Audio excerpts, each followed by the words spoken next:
Welcome everyone, welcome to another episode of wealth talk by వివేకం. So కొత్త సంవత్సరం first and foremost మనం చేసే మొదటి ఎపిసోడ్ కాబట్టి happy new year to everyone, all the viewers, investors, ఎవరైతే మనని ఫాలో చేస్తున్నారో టీవీలో, వివేకంలో, వివేకం జోన్లో, అన్ని ఛానల్స్లో ఫాలో చేస్తున్న వారందరికీ very very happy new year. Hopefully ఈ సంవత్సరం మనకి ఇన్వెస్టర్స్ ఎవరైతే ఉన్నారో చాలా చాలా మంచి రిటర్న్స్ రావాలని, మన మార్కెట్స్ కూడా ఎప్పుడు ఎదగని హైట్స్కి చేరుకోవాలని కోరుకుంటూ let us get started with the topic for this week. So Prasad గారు, చాలా మొమెంటం అంటే చాలా స్వింగ్స్ చూస్తున్నది ఈ లాస్ట్ వీక్లో చూస్తే. అంటే మార్కెట్ ఏమో ఒక పక్క 400 పాయింట్స్ 450 పాయింట్స్ పెరిగినట్టుగా, ఇవాల్టి రోజు ఫ్రైడే నాటికి చూస్తేనేమో మళ్ళీ కొంచెం కరెక్షన్ చూసినట్టుగా, ఇలా కొంచెం wild swings up and down చూస్తున్న మార్కెట్ సమయానికి అంటే ఓవరాల్గా కొంచెం కరెక్షన్ కంటే కూడా ఒక లెవెల్ బెటర్, అంటే ఓవరాల్ మొమెంటం పాజిటివ్గానే వచ్చిందని అనుకోవచ్చా, లేకపోతే ఇంకా this is just too turbulent? అంటే ఎందుకంటే ఒక పక్క చూస్తేనేమో strong and weak signals. Strong signals ఏంటంటే GST collections 1.7 lakh crores in December, more than 7%, అంటే పోయిన సంవత్సరం నెంబర్ కంటే కూడా 7% ఎక్కువ. అది చాలా హెల్దీ సైన్. ఒక పక్క అర్నింగ్స్ కూడా బాగుంటాయనే ఫోర్కాస్ట్ కూడా చాలా మంది అజ్యూమ్ చేసుకుంటున్నారు. సో పాజిటివ్ సిగ్నల్స్ ఉన్నాయి, నెగిటివ్ కూడా కొన్ని సిగ్నల్స్ ఉన్నాయి in terms of FIIs pulling out money. ఐపీఓస్లో ఇన్వెస్ట్ చేస్తున్నారే కానీ ఈ స్టాక్స్ నుంచి చాలా వరకు విత్డ్రా చేసేసుకుంటా ఉన్నారు. ఓవరాల్గా ఇది ఇంకా టర్బులెంట్ టైమా, లేకపోతే ఇంకా కొంచెం స్టెబిలిటీ వచ్చిన టైం అని అనుకోవాలా? ఎప్పుడైనా సరే ఆపర్చునిటీస్ ఎప్పుడు పుడతాయంటే ప్రజల్లో మార్కెట్లో ఉన్నప్పుడు, మార్కెట్ మీద భయం వచ్చినప్పుడు, అపనమ్మకం ఏర్పడినప్పుడు, అప్పుడు మంచి ఆపర్చునిటీస్ క్రియేట్ అవుతాయి. అంటే అందరూ ఆశతోనే కనుక ఉన్నట్లయితే ఎంత రేట్లు పెరిగినా కొనుక్కుంటా మనకు అవకాశాలు దాదాపుగా మిగల్చరు. అంటే ఎక్కువ కంపెనీలు ఫెయిర్లీ ప్రైస్డ్, ఓవర్ ప్రైస్డ్ అయిపోతాయి.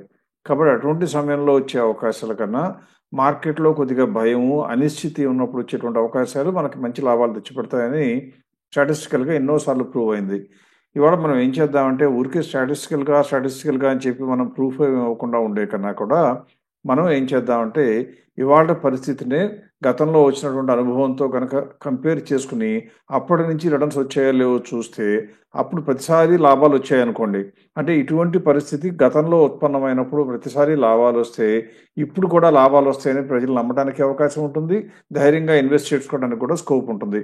అందువల్ల నేను ఏం చేస్తానంటే నా స్క్రీన్ షేర్ చేస్తూ మొట్టమొదట మరీ పాతగా 20 ఏళ్ల క్రితం వెళ్లకుండా కనీసం ఒక 5 సంవత్సరాలు, అంటే జస్ట్ కోవిడ్కి ముందు, కోవిడ్ తర్వాత కూడా వచ్చిన సంవత్సరాలు కూడా కంపేర్ చేస్తూ 2019 నుంచి ఇవాళ నిన్న మనకి స్టార్ట్ అయిన 2025 వరకు అన్ని సంవత్సరాల్లో చూసుకుంటే నేను చేసింది ఏంటంటే ఎన్నిసార్లు మార్కెట్ ఇప్పుడు జరిగినట్టుగా కుంగుబాటుకి గురైంది, అంటే రీసెంట్గా వచ్చిన పీక్లో నుంచి 10% ఎన్నిసార్లు పడిపోయిందో చూసి, ఆ సమయంలో ఇండెక్స్ ఏ స్థాయిలో ఉందో చూసి, ఇప్పుడు వరకు అంటే ఆ తర్వాత ఒక 3 ఏళ్ళు, 2 ఏళ్ళు, 4 ఏళ్ళు, 1 సంవత్సరం అయిపోయిన తర్వాత ఇండెక్స్ ఏ స్థాయిని చేరుకుందో చూస్తే అప్పుడు ప్రజలందరికీ ధైర్యం వస్తుందంటే మనకి కనుక వెంటనే డబ్బు అవసరం లేదు అనుకుంటే, కొద్దిగా లాంగ్ టర్మ్లో కనుక ఇన్వెస్ట్ చేయగలము అనుకుంటే బెస్ట్ టైం టు ఇన్వెస్ట్ ఏమిటి అంటే మార్కెట్లో కరెక్షన్ వచ్చినప్పుడు.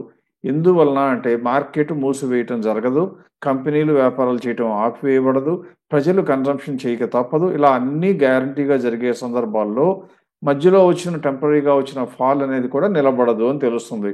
దానికి మనం చెప్పేది ఏంటంటే కొద్దిగా గొప్ప ధైర్యం ఇవ్వటానికి ఇవాళ కనుక ఆల్రెడీ ఓవర్ ప్రైస్ అయితే కంగారు పడాలి, కానీ మార్కెట్ బాగా 10% తగ్గింది కాబట్టి ఈ సమయంలో కొనుక్కుంటే కనుక బాగుంటుందని చెప్పడమే కాకుండా ఈ సమయంలో తగ్గకూడనంత బాగా తగ్గి గ్రోత్లోనే ఉన్న స్టాక్స్ ఏమన్నా ఉంటే ఐడెంటిఫై చేస్తాము, పెరగాల్సినంత పెరగకుండా ఇంకా తక్కువ ధరలోనే ఉన్న గ్రోత్ స్టాక్స్ని కూడా ఐడెంటిఫై చేస్తాం. అందువల్ల మనం ఐడెంటిఫై చేసే స్టాక్స్తో ఇన్వెస్ట్మెంట్ జర్నీ స్టార్ట్ చేసే వాళ్ళకి లాభాలు ఎక్కువ వస్తాయి. ఇప్పుడు నేను చూపించే స్క్రీన్ మీద ఉన్న గ్రాఫ్నే కనుక చూసినట్లయితే 2019లో కేవలం ఒక్కరోజు మాత్రమే గ్రీన్ కలర్ బార్ కనపడింది గ్రాఫ్లో, అంటే కరెక్షన్ వచ్చింది ఒక్కరోజే.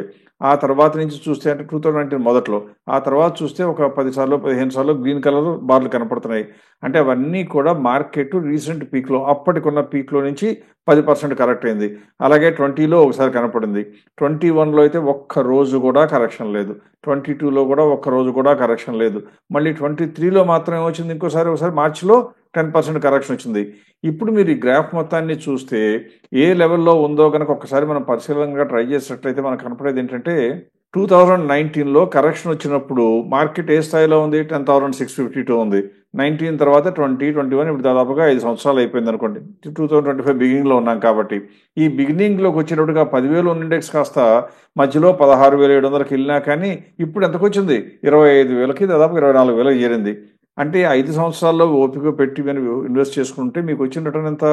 2.5 టైమ్స్ ఇండెక్స్లో, అంటే స్టాక్స్లో కూడా కాదు, ఇండెక్స్లో మీరు ఏమాత్రమన్నా తెలివితేటలు జాగ్రత్త వహించినట్లయితే మీకు అంతకన్నా ఎక్కువ, అంటే ఏ 3 రెట్లో పెరిగేది. అంటే మీరు అర్థం చేసుకోవాల్సింది ఏంటంటే మార్కెట్లో వచ్చే కృంగుబాట్లు దేశ ఆర్థిక ముఖచిత్రం గనక మారనప్పుడు కనుక కరెక్షన్స్ వస్తే హెల్దీ. అదే కనుక ఏ వార్ సిచ్యువేషన్లో వచ్చి 2 కంట్రీలు కొట్టుకోవటము, న్యూక్లియర్ వార్లో లేదా లాంగ్ రేంజ్లో ఉండే డిస్ట్రక్షన్ జరిగినప్పుడు మాత్రం ఇటువంటి మాట ఎవరో చెప్పరు, మేము చెప్పము. కానీ మార్కెట్లో మనం గమనించాల్సింది దేశ ఆర్థిక ప్రగతి బాగుంది కాబట్టి ఇలా వచ్చిన కరెక్షన్స్ మంచివి. అలా మీరు చూడాల్సింది ఏంటంటే 2023లో వచ్చిన కరెక్షన్ నుంచి కూడా 50% పెరిగింది. 23 మార్చి నుంచి ఇప్పటి వరకు, అంటే లెస్ దాన్ 2 ఇయర్స్లో 50% ఇండెక్స్ పెరిగింది. అంటే అందువల్లనే ఎక్కువ మంది ఇన్వెస్టర్లకి ఈ మధ్య కాలంలో లాభాలు వచ్చాయి. ఇది గమనించాలి. రైట్ అండి. సో నెక్స్ట్ ఏమో మనం అదానీ గురించి ఒక్కసారి డిస్కస్ చేద్దాం. సో అదానీ గ్రూప్ వచ్చేసి వారి యొక్క స్టేక్ ఏదైతే అదానీ విల్మార్లో ఉందో దాన్ని పుల్అవుట్ చేసేసి ఒక స్టేక్ సేల్ ద్వారా ఒక $2 బిలియన్ కైండ్ ఆఫ్ సేల్ ద్వారా దే వాంట్ టు ఎగ్జిట్ అని కూడా న్యూస్ వచ్చాయి. అఫ్ కోర్స్ ఈ రీసెంట్ ఎలిగేషన్స్ అయిపోయినాయి. అమెరికాలో జరిగిన కేసు గురించి అందరికీ తెలిసిన మాట వాస్తవమే. మా స్టాక్స్ కూడా ఎలా కరెక్ట్ అయినాయి కూడా అందరం చూసాం. సో ఒక పక్క నాకు డబ్బులకి అవసరం లేకుండా ఉండటానికి ఇలా చేస్తున్నారని అనుకోవాలా అదాని వారి కోర్ ఫోకస్ మీద, వారి కోర్ బిజినెస్ మీద ఫోకస్ చేయడానికా, లేకపోతే ఇస్ దిస్ సంథింగ్ ఎల్స్, ఏదైనా ఎక్స్ట్రా అటెన్షన్ ఇవ్వాల్సిన అవసరం ఉందంటారా? Because this group Adani group చాలా నేషనల్ అటెన్షన్ ఉంటుంది. ఇన్ జనరల్ ఓవరాల్గా ఇన్వెస్టర్ అటెన్షన్ ఇంకా ఎక్కువ ఉంటుంది. So is this just one of those run of the mill kind of న్యూసా, లేకపోతే ఇంకేదైనా ఉందా that reads too much into it? ఎప్పుడు కూడా తెలివైన ఇన్వెస్టర్ని పెరగకుండా ఆపటం ప్రభుత్వ తరం కాదు, ప్రపంచంలో ఉన్న ఏ వ్యక్తి వల్ల కూడా కాదు. దానికి ఉదాహరణగా చెప్పాలంటే అదాన్ని నేను చెప్పాలి. ఇవాళ రోజున వాళ్ళు అమ్మటానికి ఎందుకు మొదలుపెట్టారు అనుకుంటే మనం అనుకునేటువంటి కారణాలు ఏం కనపడతాయంటే వాళ్ళ మీద నెగిటివ్ పబ్లిసిటీ అనేవ్వండి, నెగిటివ్ ఎక్యుజేషన్స్ కానివ్వండి. అంటే హిండెన్బర్గ్ రిపోర్ట్ మొట్టమొదట ఒక 2 ఇయర్స్ బ్యాక్, ఈ మధ్య కాలంలో వచ్చింది ఏంటంటే అమెరికాలో కోర్టులో కేసు ఫైల్ చేయడం, కరప్షన్ చేశారని. అది భారతీయుల్లో ఉన్నటువంటి ఎవరూ కూడా కరప్షన్ గురించి పెద్దగా ఆలోచించరు. కారణం ఏంటంటే మనం ఎన్నుకుంటున్నటువంటి అనేక మంది పొలిటీషియన్స్ మీద కూడా కరప్షన్ స్కాండల్స్ ఎట్లాగా ఉంటాయి, అయినా ఓట్లు వేస్తున్నాం కదా. అలాగే కాబట్టి కరప్షన్ అనేది మేజర్ నెగిటివ్గా చూడరు. మనకు తెలిసిన సూత్రం ఏంటి? అదాని కాదు కదా, ఎవరైనా సరే లంచాలు ఇస్తేనే వాళ్ళకి పనులు అవుతుంది అనుకుంటూ ఉంటాం. సో ఆ చర్చని పక్కన పెట్టినట్లయితే దాని మూలంగా వచ్చిన హెడ్విండ్స్ ఏంటంటే ఎప్పుడైతే ఇలా ఎక్విజేషన్ వస్తుందో అప్పుడు ఆ కంపెనీ లేదా ఆ సంస్థకి విదేశాల్లో డబ్బు మొబిలైజ్ చేయాలంటే కష్టమవుతుంది. విదేశాల్లో డబ్బు మొబిలైజ్ చేయవలసిన అవసరం గ్యారంటీగా ఉంటుందా అంటే అదానీ చేసే వ్యాపారాలన్నీ కూడా క్యాపిటల్ ఇంటెన్సివ్ వర్క్ వ్యాపారాలు, అంటే పోర్ట్లు కానివ్వండి, పవర్ జనరేషన్ కానివ్వండి, ఇవన్నీ కూడా. అందువల్ల వీళ్ళు కంటిన్యూస్గా డబ్బులు కావాలి. ఒకవేళ కొత్త డబ్బులు అవసరం లేకపోయినా గతంలో తీసుకొచ్చిన అప్పులు సర్వీస్ చేస్తూ తిరిగి చెల్లించాలంటేనైనా డబ్బులు కావాలి. అంటే ఇక్కడ మనం గమనించాల్సింది ఏంటి? ఇవాళ అదానీకి ఉన్న పరిస్థితి ఏంటంటే అదానీ గ్రూప్కి డబ్బు మొబిలైజ్ చేయడం కొద్దిగా కష్టం ప్రస్తుత కాలంలో, డబ్బు అవసరం మాత్రం గ్యారంటీగా ఉంది. ఈ రెండింటిని మ్యాచ్ చేయాలి అంటే ఎప్పుడైనా మన దగ్గర ఉన్న వస్తువులు ఏదైనా అమ్మనన్నా అమ్మాలి, లేదా మన పరపతి బాగుంటే అప్పన్నా పుట్టించుకోవాలి, ఈక్విటీనా పుట్టించాలి. ప్రస్తుతం పరపతికి కొద్దిగా మచ్చబడింది కాబట్టి మనం చేయగలిగింది ఏంటి? ఉన్న ఆస్తుల్లో ఏదైనా అమ్మాలి. ఏ ఆస్తులు అమ్మాలి అంటే దేనిలో అయితే మనకి కోర్ ఫోకస్ లేదో అవి కనుక మంచి రేట్ వచ్చేటైతే అమ్మాలి. 6 నెలల ముందు ఎందుకు అమ్మలేదు, ఇప్పుడు ఎందుకు అమ్మారు అదాని విల్మార్లో స్టేక్ అని చూస్తే ప్రస్తుతం భారతదేశంలో రూరల్ కన్సంప్షన్ స్టార్ట్ అయింది, రివైవ్ అయింది అని అన్ని స్టాటిస్టిక్స్ చెప్తున్నాయి. అంటే ఏమవుతుంది? అందరూ కూడా ఫాస్ట్ మూవింగ్ కన్స్యూమర్ గుడ్స్ వైపు దృష్టి పెడతారు. ఆ కంపెనీలకి కొద్ది గొప్ప గ్రోత్ రాబోతుందని తెలుసు. అటువంటి సమయంలో కనుక మీ దగ్గర ఆ ఆస్తి ఉన్నట్లయితే ఆ ఆస్తిని బేరానికి పెట్టినట్లయితే ఎక్కువ రేట్ వస్తుంది. అలా కాకుండా అంతా మార్కెట్లో వదిలేస్తున్న సమయంలో అమ్మాలంటే తక్కువ రేట్ వస్తుంది. అందువల్ల అదానీ గ్రూప్ ఏం చేస్తుందంటే మొట్టమొదటి డబ్బు అవసరం కాబట్టి డబ్బు మొబిలైజ్ చేయాలి. అప్పులు పుట్టడం లేని కొద్దిగా కష్టంగా ఉంది కాబట్టి వీలైనంత వరకు అప్పు లేకుండా ఆస్తిని అమ్మేస్తే వచ్చిన డబ్బులతో అప్పు తీర్చేసే ఆలోచన కూడా ఉంటుంది. అందువల్ల విల్మార్ అమ్మటానికి, అదాని విల్మార్లో తన స్టేక్ అమ్మటానికి ట్రై చేశారు ఒకటి. రెండవది స్టాట్యూటరీ రిక్వైర్మెంట్ ప్రకారం కూడా 2025 వచ్చేటప్పటికి ఫస్ట్ క్వార్టర్ లోపల ఆ కంపెనీలో పబ్లిక్ షేర్ హోల్డింగ్ కనీసం 25% ఉండాలి అని నిబంధన కూడా ఉంది. దానికోసము అమ్ముతున్నారు, అలాగే వీళ్ళకి కావాల్సిన డబ్బులు మొబిలైజ్ చేయడానికి అమ్ముతున్నారు. పబ్లిక్ ఇష్యూ వచ్చేటప్పుడు వాళ్ళ షేర్స్ అమ్ముతుంటే ఆఫర్ ఫర్ సేల్ అంటాం. అందువల్ల అదానికి ఏమొస్తుంది, బెటర్ వాల్యుయేషన్ వస్తున్నది మార్కెట్లో. రెండవది ఆ డబ్బు కనుక వచ్చినట్లయితే అప్పు పుట్టించడానికి ప్రయత్నాలు కూడా ప్రస్తుత కాలంలో ఇమీడియట్గా చేయవలసిన అవసరం లేకుండా టైడ్ ఓవర్ అవుతుంది. ఈ 2 రకాల లాభం కలిసి వచ్చింది కాబట్టి అదాని గ్రూప్లో మంచి రేటుకి తన స్టాక్ని అమ్ముకోవడం జరిగింది. అలా కాకుండా ఈ స్టేక్ మొత్తాన్ని మార్కెట్లో అమ్మితే షేర్ ప్రైస్ ధరలన సగం అయిపోయేది. ఎందువల్ల అంత డిమాండ్ని, అంత సప్లైని అబ్జర్వ్ చేసే కెపాసిటీ మార్కెట్ ఉండదు. అందువల్ల స్ట్రాటజిక్ సేల్ వాళ్ళకి అంత ప్రమోటర్లుగా ఎవరైతే పార్ట్నర్స్గా ఉన్నారో వాళ్ళకే అమ్మడం జరుగుతుంది. This actually is a master stroke అని చెప్పొచ్చు. అంటే ఇలా తెలివిగా నిర్ణయాలు తీసుకుని సరైన సమయంలో స్పందిస్తూ సరైన సమయంలో డబ్బు మొబిలైజ్ చేసి వాళ్ళు కట్టవలసిన అప్పుల్లో డిఫాల్ట్ అవ్వకుండా ఉంచడం అంటే ఒక రకంగా పరిణితి చూపించినట్లు. అదానీ గ్రూప్ను మనం వెనకేసుకురావాల్సిన అవసరం లేదు, మనం చేయము. మనం చెప్తున్నదిలా బిజినెస్ పరంగా ఆలోచిస్తే ఇటువంటి సమయంలో తీసుకున్న సరైన నిర్ణయంగా తప్పకుండా చెప్పాలి తప్పితే అంతకన్నా ఎక్కువ చూడక్కర్లేదు. వీళ్ళకి డబ్బులు అవసరం, అమ్మటానికి ఆస్తుంది, అమ్మారు, డబ్బులు మొబిలైజ్ చేసుకున్నారు, మిగతా కంపెనీలు మిగతా వ్యాపారాలన్నీ సజావుగా సాగిపోతాయి అని మాత్రమే అనుకోవాలి. రైట్ అండి. నెక్స్ట్ మోస్ట్ రెలవెంట్ న్యూస్ ఏంటంటే ఈ గత వారంలో లేకపోతే 2 వారాల్లో చదువుతున్న news weakening rupee, strengthening dollar, all time లో, ఆ తర్వాత న్యూస్ ఆన్ న్యూస్ అంటే 85.81 లేకపోతే అలా చేరుకున్న rupee dollar kind off rate చాలా వరకు ఇన్వెస్టర్స్ చదువుతా ఉన్నారు. బట్ లే మ్యాన్ టర్మ్స్లో అంటే అసలు రూపీ పెరిగితే లేకపోతే రూపీ యొక్క వాల్యూ పెరిగితే లేకపోతే రూపీ యొక్క వాల్యూ తగ్గితే as a investor, as a లే మ్యాన్ ఎటువంటి ఇంపాక్ట్ పడింది? ఎందుకంటే మనకు తెలుసు ఇంపోర్ట్ చేసే కైండ్ ఆఫ్ ఏదైతే గూడ్స్ అండ్ సర్వీసెస్ ఉంటాయో రూపీస్ కాదు డాలర్స్లో మనం చేయాల్సి వచ్చింది. ఆ పేమెంట్స్, ఆ డాలర్ రేట్ పెరిగే కొద్దీ ఆ వాల్యూ చైన్ మొత్తం కూడా ఇంపాక్ట్ పడతా ఉంటుంది. బట్ మేబీ మీరు కూడా ఒక లే మ్యాన్ పరంగా ఎలా ఇంపాక్ట్ అయ్యింది, దీనివల్ల ఎక్స్ట్రా ఏమన్నా నాకు యాజ్ ఎ లే ఇన్వెస్టర్ నాకు ఎక్స్ట్రా నష్టం ఏమైనా ఉంటుందా, లేకపోతే it's more of a broader economic thing that impacts every one but not investors అంటారా? ఎప్పుడు కూడా మనకి డాలర్కి ఇండియాకి చాలా క్లోజ్ రిలేషన్షిప్ ఉంటుంది. ఎందుకంటే India is an import dependent country for public consumption. అంటే ఎకానమీనేమో మన కన్జంప్షన్ మూలంగా పెరుగుతూ ఉంటుంది, కానీ కన్జ్యూమ్ చేయవలసిన వస్తువుల్లో ప్రధాన భూమిక వహిస్తున్నటువంటి ఆయిల్ మాత్రం, క్రూడ్ ఆయిల్ మాత్రం మన దగ్గర లేదు కాబట్టి మనం ఇంపోర్ట్ చేసుకోవాల్సి వస్తుంది. అంటే ఇంటర్నేషనల్గా డాలర్ వాల్యూ కనుక పెరిగితే క్రూడ్తో సంబంధం ఏంటనుకోవక్కర్లా. దురదృష్టవశాత్తు అమెరికా ఏం చేసిందంటే ఇంటర్నేషనల్గా జరిగే క్రూడ్ బిజినెస్ అంతా కూడా డాలర్లోనే డినామినేట్ చేయాలి అని చెప్పింది. దానితో ఈ మిడిల్ ఈస్ట్ కంట్రీస్ అన్నీ కూడా డాలర్స్లో కోట్ చేయడంతో మనకి కంపల్సరీగా డాలర్లే అవసరం కొనుక్కోవాలంటే. అంటే మన దగ్గర రూపాయలు ఉన్నా కూడా మనం డాలర్లోకి మార్చుకుని ఆ డాలర్లు ఆయిల్కి ఇచ్చి ఆయిల్ ఇంపోర్ట్ చేసుకోవాలి. అందువల్ల ఏం జరుగుతుంది, డాలర్ పెరిగితే యాక్చువల్గా అమ్మేవాళ్ళు క్రూడ్ ఆయిల్ రేట్ ఎక్కువగా వాళ్ళకి పెరగకపోయినా కానీ మనకు మాత్రం బోలెడంతా కాస్ట్లీ అయిపోతుంది. అందువల్ల ఎప్పుడు కూడా డాలర్ కనుక పెరిగితే లేదా రూపాయి కనుక తగ్గితే, రెండు ఒకటే అనుకోండి, రూపాయి తగ్గినా డాలర్ పెరిగితే కనుక ఆ సమయంలో ఇండియా యొక్క ఎకానమీ దెబ్బతింటుంది, అంటే ఫారిన్ ట్రేడ్ డెఫిసిట్ ఎక్కువ వస్తుందని చెప్తూ ఉంటారు. అది కొంతవరకు నిజమే. కానీ ఇక్కడ గమనించాల్సింది ఏంటంటే ప్రధానంగా చూస్తే ఆయిల్ ఇంపోర్ట్స్ మీదే మనకు ఎక్కువ ఇంపాక్ట్ పడుతుంది. అదృష్టవశాత్తు జరిగింది ఏంటంటే అంటే ప్రపంచానికి కొద్దిగా వినాశకరమైన రష్యాకి యుక్రెయిన్కి యుద్ధం రావడం కొద్దిగా గొప్ప మనకు కలిసి వచ్చింది ఈ 3 సంవత్సరాల కాలంలో యుద్ధం మొదలైనప్పటి నుంచి. ఎలా అంటే రష్యా మీద ఆంక్షలు విధించడంతో వాళ్ళు డాలర్లలో అమ్మము, వేరొక కరెన్సీలో అమ్ముతాము అనడంతో మనకి డాలర్లకు బదులుగా రూపాయల్లోనో వేరొక ఆల్టర్నేటివ్ కరెన్సీలో మనం ఆయిల్ కొనుక్కోగలిగాం తక్కువ రేట్లో. వాళ్ళు తప్పనిసరి పరిస్థితి తక్కువ రేట్లో అమ్మారు, మనకి అవకాశం వచ్చింది కాబట్టి కొనుక్కోవడం జరిగింది. ఇప్పుడు ఆ అవకాశాలన్నీ అయిపోతున్నాయి అనుకున్న సమయంలో కొద్దిగా గొప్ప జరిగింది ఏంటంటే రష్యా దగ్గర నుంచి యూరోప్కి బ్రహ్మాండంగా సప్లై అవుతూ ఉండేది క్రూడ్. దాని యొక్క కాంట్రాక్ట్ జనవరి 1వ వారంతో క్లోజ్ అయిపోవడంతో యుక్రెయిన్ ఏం చేసిందంటే ఆ మొత్తం సప్లైస్ అన్నీ ఆపేసింది యూరోప్కి. అది బ్రహ్మాండంగా 50% సప్లై అనక్కర్లా, యూరోప్ కొనుక్కునే దానిలో దాదాపుగా 5 to 6% సప్లై ఈ పైప్ లైన్ ద్వారా యుక్రెయిన్ ద్వారా వాళ్ళకి వెళ్ళేది, అవన్నీ ఆపేశారు. అంటే రష్యాకి ఏం జరుగుతుంది, ఇప్పుడు యూరోప్కి వెళ్ళే ఆయిల్ అంతా కూడా వాళ్ళ దగ్గర మిగులుతుంది కాబట్టి ఎవరో ఒకళ్ళకి అమ్మాలి. ఎవరికి అమ్మాలి? డాలర్లు కాకుండా, డాలర్లోనేమో కొనడానికి వీలేదని ఆంక్షలు విధించింది కాబట్టి వెస్ట్రన్ కంట్రీస్ వేరే కంట్రీలకే అమ్మాలి. ప్రధానంగా మేజర్ ప్రొడ్యూసర్, మేజర్ ఇంపోర్టర్ ఎవరు? ఇండియా లేకపోతే చైనా. కాబట్టి ఇక్కడ వచ్చిన ఇంపాక్టు నా లెక్క ప్రకారం కొద్దిగా గొప్ప మనకి మిగిలిపోయిన యూరోపియన్ కోసం ఉద్దేశించబడిన సప్లైస్ నుంచి మనకు రావడానికి అవకాశం ఉంటుంది. అందువల్ల పెద్దగా ఇంపాక్ట్ ఉండదు. అది నెగిటివ్ సైడ్ ఎక్కువగా లేదు అనుకోవాలి. డాలర్ తగ్గటం కొద్దిగా గొప్ప బాధాకరమైన, రూపాయి తగ్గటం బాధాకరమైన మనం పెద్దగా ఇన్వెస్టర్గా కంగారు పడక్కర్లేదు. పోనీ ఆనందపడచ్చా అంటే పడవచ్చు.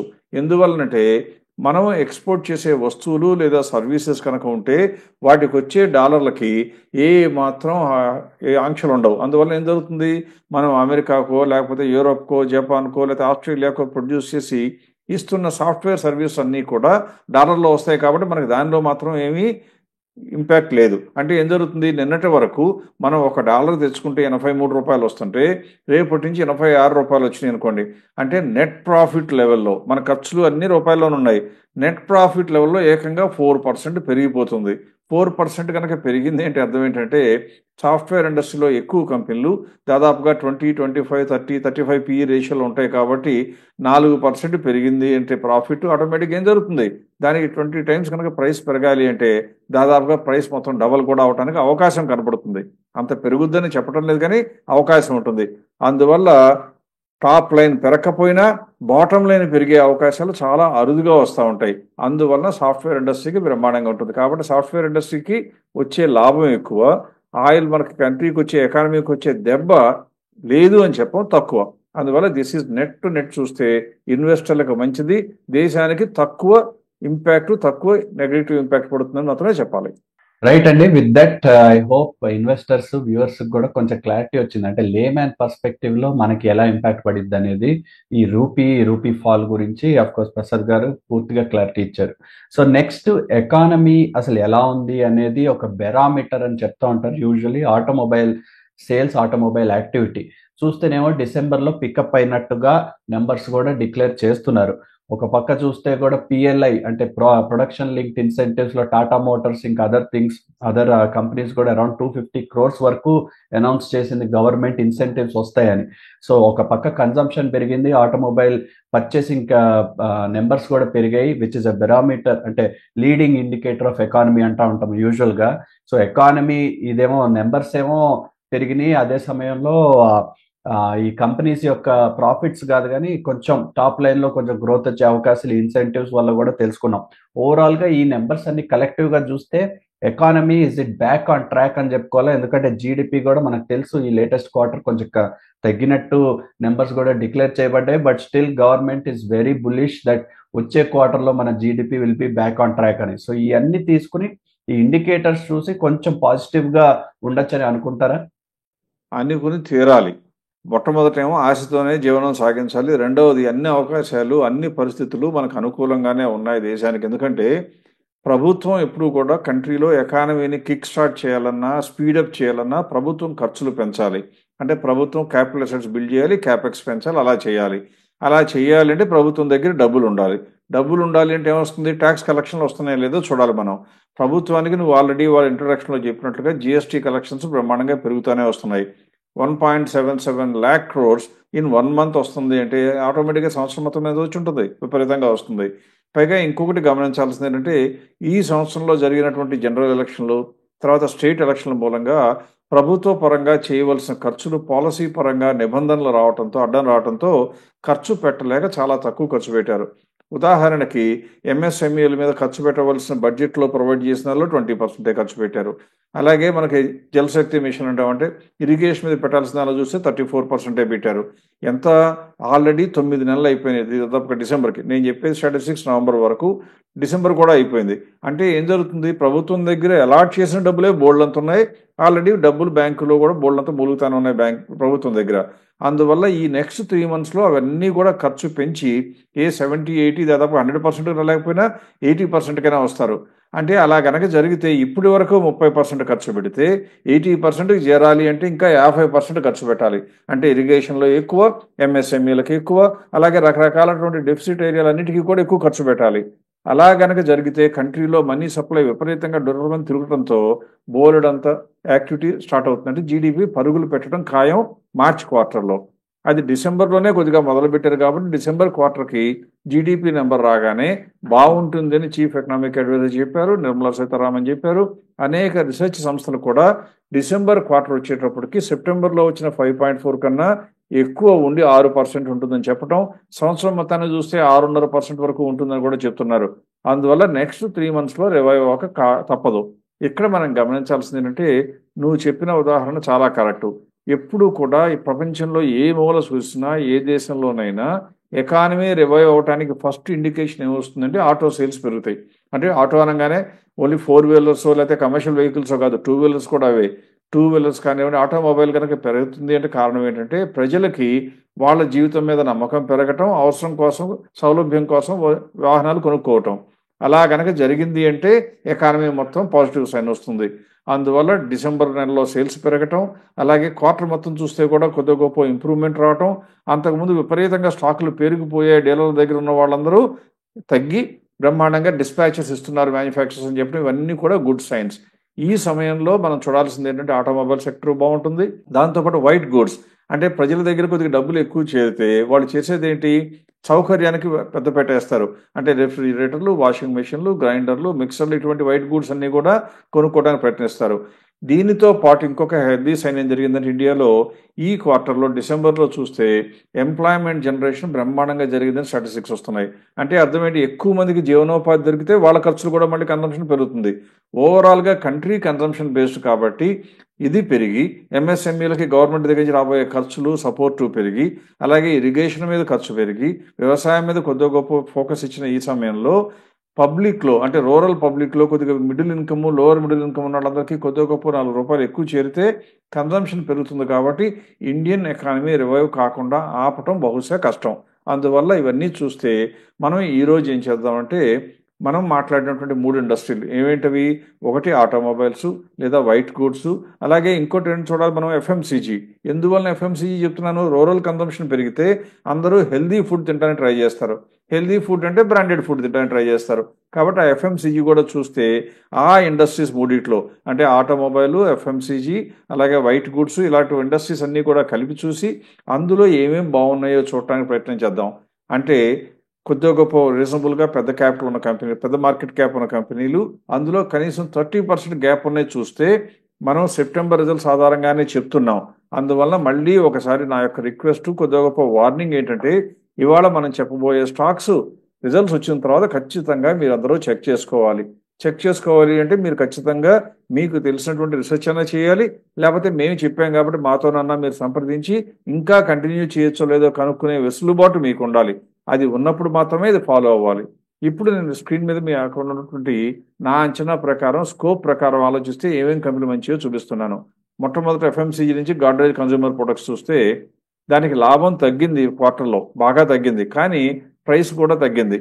అందువల్ల మనకి వాళ్ళు చూస్తే ఏంటంటే ఈ మార్జిన్స్ తక్కువ ఉంటాయి. ఇంతకుముందు మనం చెప్పాం అదానీ విల్మార్ గురించి మాట్లాడినప్పుడు మార్జిన్స్ 1% ఉండే కంపెనీలో ఒక 5% సేల్స్ తగ్గితే 4% కన్నా ఎక్కువ నెట్ ప్రాఫిట్ తగ్గిపోతుందంటే 400% తగ్గుతుంది ప్రాఫిట్. అందువల్ల ఎటువంటి అప్పుడు ఏదైతే మళ్ళీ రివైవ్ అయినప్పుడు అంత ఫాస్ట్గాను కూడా పెరుగుతాయి. అందుకే ఇన్హెరెంట్గా ఇంట్రెన్సిక్ వాల్యూ ఎక్కువ ఉంటుంది ఆ కంపెనీలో. అందువల్ల ఇప్పుడు చూస్తే 1094 గాడ్రేజ్ కన్జ్యూమర్స్ ఉంటే అందులో దాదాపు 60% పెరగడానికి ఛాన్స్ ఉందని చెప్పడం జరిగింది. ఆటోమొబైల్లో 2 వీలర్లో నుంచి అన్నిటికన్నా అగ్రగామిగా ఉన్నటువంటి టీవీఎస్ మోటార్ చూస్తే 57% పెరగడానికి ఛాన్స్ ఉంది 2500 నుంచి. Next Colgate Palmolive, Emami, Britannia, Hindustan Unilever ఇవన్నీ కూడా ఎఫ్ఎంసీజీ సెగ్మెంట్లోనే దాదాపుగా 50% వరకు పెరగడానికి ఛాన్స్ ఉన్నట్టుగా కనపడుతుంది. నెక్స్ట్ మళ్ళీ ఆటోమొబైల్ చూస్తే టాటా మోటార్స్ ఉంది, దాని తర్వాత హీరో మోటోకార్ప్ ఉంది, ఆ తర్వాత డొమెస్టిక్ అప్లయన్సెస్ అంటే రిఫ్రిజిరేటర్లు లేకపోతే వాషింగ్ మెషిన్లు చేసేటువంటి వర్ల్పూల్ అది కనుక చూసినట్లయితే 42% ఉంది.